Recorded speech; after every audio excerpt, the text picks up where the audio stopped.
తిరుపతి జిల్లా రేణిగుంటలోని కరకంబడి క్రాస్ వద్ద టిప్పర్ బీభత్సం సృష్టించింది.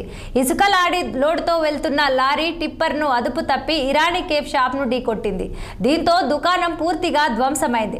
టిప్పర్ డ్రైవర్ స్వల్ప గాయాలతో బయటపడ్డాడు. ఇక ఘటనలో పెను ప్రమాదం తప్పింది. 2 ఏళ్లుగా షాప్ నిర్వహిస్తూ జీవనం కొనసాగిస్తున్నామని, టిప్పర్ ఢీకొట్టడంతో తాము రోడ్డున పడ్డామని ఇరానీ కేఫ్ యాజమాని కుమార్ వాపోయారు. ఇక సుమారు 8 లక్షల ఆస్తి నష్టం సంభవించిందని, తమను ఆదుకోవాలని కోరారు. సార్ మీ పేరు? సార్ నా పేరు కుమార్. ఎప్పుడు జరిగింది సార్ సంఘటన? అనేది 145 జరిగింది. ఓకే, అంటే ఎక్కడి నుంచి ఎట్లా వస్తుంది అది? కడప నుంచి డౌన్ అవుతా ఉంది బండి.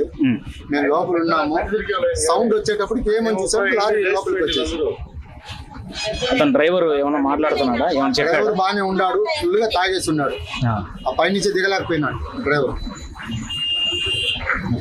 మీరు ఎప్పటి నుంచి ఉన్నారు షాప్? మేము 1.5 years ఉన్నాం షాప్ పెట్టుకొని. నష్టం జరుగుతుంది. నేను పెట్టిన 16 లక్షలు ఇంచుమించు ఒక 7-8 లక్షల దాకా లాస్ అయిపోయింది. అంగడి పూర్తిగా డ్యామేజ్ అయిపోయింది. బ్యాక్ సైడ్ డ్యామేజ్ అయింది, మొత్తం కదిలిపోయింది.